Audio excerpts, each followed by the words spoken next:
Hello, আসসালামু আলাইকুম। কি অবস্থা? আশা করি সবাই অনেক ভালো আছো।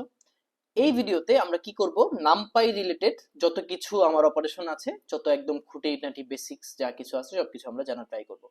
এখন নামপাইয়ে যাওয়ার আগে আমাদের যেটা করতে হবে, কি করতে হবে, জুপিটার নোটবুক ইনস্টল করতে হবে। লাস্ট মিটিং এ অনেকে জিজ্ঞেস করতেছিল, ভাইয়া জুপিটার নোটবুক কিভাবে ইনস্টল করব। এটা একদম সিম্পল, ঠিক আছে? এবং এটা করার উদ্দেশ্য হচ্ছে আমরা যাতে ব্লক বাই ব্লক কোডটাকে রান করতে পারি, আমাদের বারবার যাতে পুরাটা কোড কম্পাইল করা না লাগে। এজন্য আমরা আমাদের কনভেনিয়েন্সের জন্য আমরা কি করি, জুপিটার নোটবুক ইউজ করি। এখন এটা কিভাবে ইনস্টল করবো, একদম সিম্পল, জাস্ট দুইটা কমান্ড লিখলেই আমার একটা .pynb অর্থাৎ পাইথন নোটবুক ক্রিয়েট হয়ে যাবে। সবার ফার্স্টেই সিম্পলি আমি জাস্ট টাইপ করব পিপ ইনস্টল নোটবুক, ঠিক আছে? আচ্ছা, সো কিছুক্ষণ টাইম নিল, টাইম নেওয়ার পরেও আল্লাহর রহমতে আমাদের কিন্তু জুপিটার নোটবুকটা ইনস্টল হয়ে গেল। এখন জাস্ট আমরা যদি টাইপ করি জুপিটার নোটবুক, ঠিক আছে?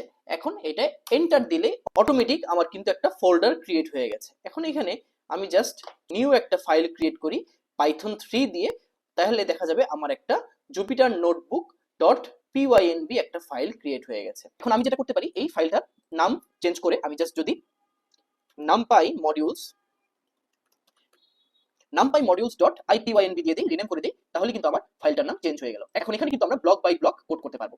আচ্ছা, জিনিসটা একদম সিম্পল না? কি করতে হবে, এই যে এই দুই লাইনের কমান্ড, এটা জাস্ট তোমার টার্মিনালে পেস্ট করে দিতে হবে, তাইলে অটোমেটিক একটা তোমার লোকাল ব্রাউজারে একটা ফোল্ডার ক্রিয়েট হয়ে যাবে, সেখান থেকে একটা নতুন pynb ফাইল ক্রিয়েট করতে হবে, যেভাবে আমি দেখিয়েছি। আশা করি এটা নিয়ে কারো প্রবলেম থাকার কথা না। এখন আমরা সবার ফার্স্টে যেহেতু নামপাই টুল দিয়ে কাজ শুরু করব, নামপাই মডিউল দিয়ে, আমাদের জানতে হবে নামপাই জিনিসটা কি। তো নামপাই মূলত সায়েন্টিফিক কম্পিউটিং এর জন্য ইউজ করা হয় একটা প্যাকেজ, ঠিক আছে? সো এই যে পাইথন লাইব্রেরি, এটা কি করে, মাল্টি ডাইমেনশনাল অ্যারে নিয়ে কাজ করে। আমি উইক 1 এর ভিডিওগুলোতে অ্যারে বা লিস্টের ইউজ কিন্তু আমি বলেছি, কিন্তু ওই জায়গায় 2D 3D অনেক রকমের অ্যারে আছে না, আমরা যখন হায়ার ম্যাথ করেছি 2D অ্যারে আছে, 3D অ্যারে আছে, এই অ্যারে রিলেটেড অপারেশনগুলো নামপাই দিয়ে করা হয়। অনেক সময় আমাদের মেশিন লার্নিং এর যে ডেটা থাকে, এই ডেটাগুলোতে যে আমাদের বিভিন্ন এন্ট্রিগুলো অনেক সময় অ্যারে আকারে থাকে, ঠিক আছে? বা অ্যারে দিয়ে আমার অপারেশন করতে সুবিধা হয়। এটা নিউরাল নেটওয়ার্কের ক্ষেত্রেও সেম, যখন আমরা ডিপ লার্নিং করব তখন এই জিনিসগুলো একদম ইন ডিটেইলস আলোচনা করা হবে। সেই জায়গায় 2D অ্যারে 3D অ্যারে নিয়ে অনেক রকমের কাজ করা লাগে, ঠিক আছে? অ্যারেগুলো লেয়ারে থাকে, ওগুলো আমরা এর মতো করে যখন আমরা রিপ্রেজেন্ট করি তখন কিন্তু জিনিসগুলো আমাদের জন্য অনেক ইজি হয়ে যায়। সো আমাদের নামপাই টুলের ইউজগুলো জানতে হবে। সো একদম বেসিক্স থেকে শুরু করতেছি, টেনশন করার কোনো কারণ নেই। আচ্ছা, সবার ফার্স্টে আমার যেটা করতে হবে, এই যে নামপাইটা যে আমি ইনস্টল করলাম কিছুক্ষণ আগে টার্মিনালে, এটাকে আমার কি করতে হবে, ইম্পোর্ট করতে হবে। ইম্পোর্ট না করলে আমরা এটাকে ইউজ করতে পারবো না। সো ইম্পোর্ট করার মধ্যে এই কোডটা আমি কিভাবে লিখছি দেখো, import NumPy as NP. NP কথাটা দিয়ে আমি এটাকে শর্ট ফর্ম বানায় ফেললাম। এখন আমি বারবার আমার এই নামপাই পুরো কথাটা লেখা লাগবে না। সো এই যে এনপি দিয়ে আমি এখন এটাকে কল করতে পারবো, বা এটার ভিতরে যে প্যাকেজগুলো আছে, যে ফাংশনগুলো আছে, এগুলো ইউজ করতে পারবো। সো এইটা যদি আমি এন্টার দেই, তাহলে কিন্তু আমার নামপাই যে মডিউলটা, এটা আমার ইম্পোর্ট হয়ে গেল। এখন আমরা আমাদের পুরান পড়ায় ফিরে আসি। তোমাদেরকে লিস্ট শেখানো হয়েছিল। লিস্ট হচ্ছে কি, লিস্ট হচ্ছে একটা one dimensional array. So one dimensional array বলতে কি বোঝানো হয়, এই যে সব এলিমেন্টগুলো এখানে সবগুলো ইন্টিজার হিসেবে আছে, এগুলো কি একটা কন্টেইনারের মধ্যে ওয়ান ডাইমেনশনাল আকারে আছে। সো অর্থাৎ এটাকে আমরা কি করলাম, লিস্ট হিসেবে ডিক্লেয়ার করলাম। সো এটাকে যদি আমি প্রিন্ট করি, প্রিন্ট করলে আমার কিন্তু সিম্পলি এই যে আমার লিস্টটা আছে, লিস্টটাকে প্রিন্ট করে দিবে কি হিসেবে, দেখো এখানে থার্ড ব্র্যাকেট আছে, থার্ড ব্র্যাকেট অর্থাৎ এখানে লিস্ট হিসেবে আমাকে প্রিন্ট করেছে।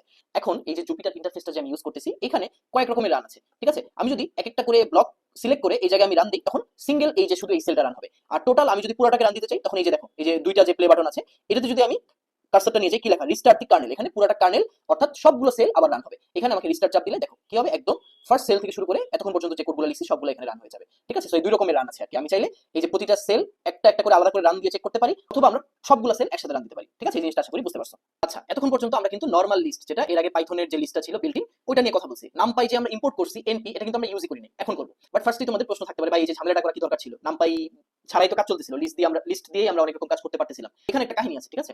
আমরা যখন কোন একটা লার্জ ডাটা সেট নিয়ে কাজ করব, তখন কিন্তু আমরা ওই যে একটা কনসেপ্ট বলেছিলাম না, টাইম স্পেস ট্রেড অফ, আমাদের দেখতে হবে স্পেস কোনটা সবচেয়ে কম লাগে। লিস্টের ক্ষেত্রে আমাদের স্পেস লাগে বেশি, এখানে মেমোরি সাফিসিয়েন্ট হয় না, অর্থাৎ মেমোরিটা ঠিকমতো ইউটিলাইজ হয় না। বাট আমরা যখন নামপাই অ্যারে ডিক্লেয়ার করি, যেমন এখানে আমি একটা নামপাই অ্যারে ডিক্লেয়ার করেছি এ ভ্যারিয়েবলের আন্ডারে, ঠিক আছে? সো এইটাতে স্পেস অনেক কম লাগে। সো আমরা বিভিন্ন বড় ডাটা সেট নিয়ে যখন ডিল করব, তখন যেহেতু আমাদের নামপাই অ্যারে দিয়ে কাজ করা লাগে, সো আমরা মেশিন লার্নিং সবসময় লিস্টের পরিবর্তে নামপাই অ্যারে দিয়ে কাজগুলো করে থাকি। সো আশা করি এই জিনিসটা বুঝাতে পারছি যে এখানে মেমোরি ইউটিলাইজেশনের ব্যাপার আছে, এখানে জায়গা কম খায়, নামপাই অ্যারেতে জায়গা অনেক কম লাগে।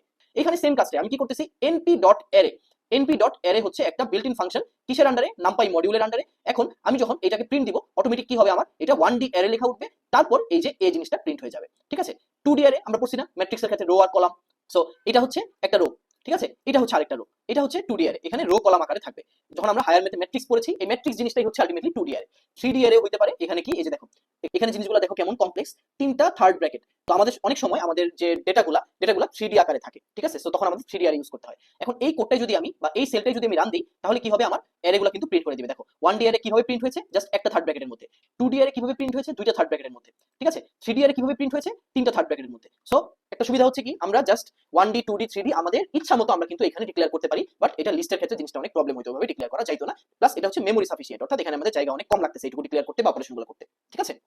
এখন নেক্সট যে জিনিসটা, এই যে এ বি সি এর আমরা সাইজ ডিক্লেয়ার করতে পারি, যেখানে আলটিমেটলি কতগুলো এলিমেন্ট আছে। এখন এই সেলটা যদি আমি রান দিই, রান দিলে দেখাচ্ছে দেখো এতে কয়টা আছে, 5টা, বিতে কয়টা আছে, বিতে হচ্ছে 10টা, সিতে কয়টা আছে, সিতে হচ্ছে 15টা, ঠিক আছে? সো এরকম করে কিন্তু আমরা সাইজ ফাংশন দিয়ে কি করতে পারি, একটা নাম্পাই অ্যারেতে কতগুলো এলিমেন্ট আছে এই জিনিসটা আমরা বের করতে পারি, ঠিক আছে? সো আমাদের কিন্তু একদম ফর লুপ চালিয়ে চালিয়ে ওইভাবে করা লাগবে না, ওইটা হচ্ছে নরমাল ওয়ে, আমরা কোড শেখার সময় ওইভাবে শিখছি। বাট নরমালি আমরা যখন কাউন্ট করবো, আমরা কিন্তু সাইজ ফাংশন দিয়ে কাজটা আমরা করে ফেলতে পারবো। সিমিলারলি এখানে একটা শেপ ফাংশন আছে, সো শেপ ফাংশনটা আমি যখন রান দিব, তখন আমাকে এখানে শেপটা রিটার্ন করবে। দেখো ফার্স্টে এখানে কোনো রো কলাম নাই, যেহেতু 1D ওয়ান ডাইমেনশনাল, এখানে 5। তারপরে বার কি বলতেছে, দুইটা রো 5টা কলাম। তারপরে বার এই যে 1 3 5 দৈর্ঘ্য প্রস্থ উচ্চতা যদি আমি চিন্তা করি 3D শেপের জন্য, ঠিক আছে? সেরকম করে আমরা কিন্তু শেপটা রিটার্ন করতে পারি। এখন আরেকটা জিনিস, যে ডেটা টাইপ, এখানে অ্যারেগুলোর ভিতরে ডেটাগুলো কি আকারে আছে, ঠিক আছে? এই জিনিসটা বোঝানোর জন্য ডেটা টাইপ ইউজ করা যায়। এই অ্যারের মধ্যে এলিমেন্টগুলো কি আকারে বিন্যস্ত করা আছে বা কি আকারে সাজানো আছে, এই জিনিসটা আমাকে কিন্তু রিটার্ন করতে পারবে কি দিয়ে, ডি টাইপ ফাংশন দিয়ে, ডেটা টাইপ ফাংশন দিয়ে। এই সেলটা যদি আমি রান দিই, তো এইখানে ফ্লোট 64 কথাটা দিয়ে বোঝানো হচ্ছে কি জানো, এই যে এখানে কি আছে, ইন্টিজারও আছে, ফ্লোটও আছে। এই জায়গায় সে লিখছে যে সবকিছু ফ্লোট আকারে আছে, তার মানে 1 ও আছে 1.0, 2 আছে 2.0, 4 আছে 4.2,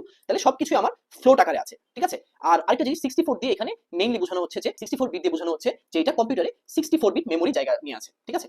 আচ্ছা, নামপাই নিয়ে আরো একটা ক্লাস নিব আমরা, সেখানে আমরা মূলত আরো অনেক কিছু বাদ আছে, যেমন হচ্ছে ones zeros, ones function, zero function, তারপর হচ্ছে এমটি ফাংশন কিভাবে অ্যারেঞ্জ করতে হয়, রিশেপ করতে হয়, ফ্ল্যাটেন করতে হয়, মিন ম্যাক্স সাম, তারপর বিভিন্ন ধরনের ম্যাথমেটিক্যাল অপারেশন, ত্রিকোণমিতিক অপারেশন, এই জিনিসগুলো কিভাবে নামপাই অ্যারে দিয়ে করতে হয়, এই জিনিসগুলো দেখবো। বাট আজকের জন্য টাস্ক হচ্ছে মূলত দুইটা, ট্রান্সপোজ ম্যাট্রিক্স, এটা একটু নিজেরা করে দেখবা যে এটা কি ধরনের আউটপুট আসে, ঠিক আছে? এটা একটা। আর আরেকটা জিনিস ছোটবেলায় আমরা পড়ছিলাম 11 12 থাকতে, যে দুইটা ওয়ান ডাইমেনশনাল ম্যাট্রিক্সকে যোগ করা অথবা দুইটা টু ডাইমেনশনাল ম্যাট্রিক্সকে যোগ করা, এই এডিশন অপারেশনটা আমাকে একটু দেখাবা, ঠিক আছে? মনে করো যে দুইটা ওয়ান ডাইমেনশনাল ম্যাট্রিক্স আছে, ঠিক আছে? নিজেদের পছন্দ মতো এরকম দুইটা ওয়ান ডাইমেনশনাল ম্যাট্রিক্স নিবা, এই দুইটার এডিশন অপারেশন করে দেখবা যে আউটপুট কি সিমিলার আসে কিনা, যেটা আমরা এইচএসসি তে দুইটা ম্যাট্রিক্সের যোগ করে পাইছিলাম, ঠিক আছে? সো নেক্সট ভিডিওতে আমরা একদম ইন ডিটেইলস আলোচনা করব। See you in that one.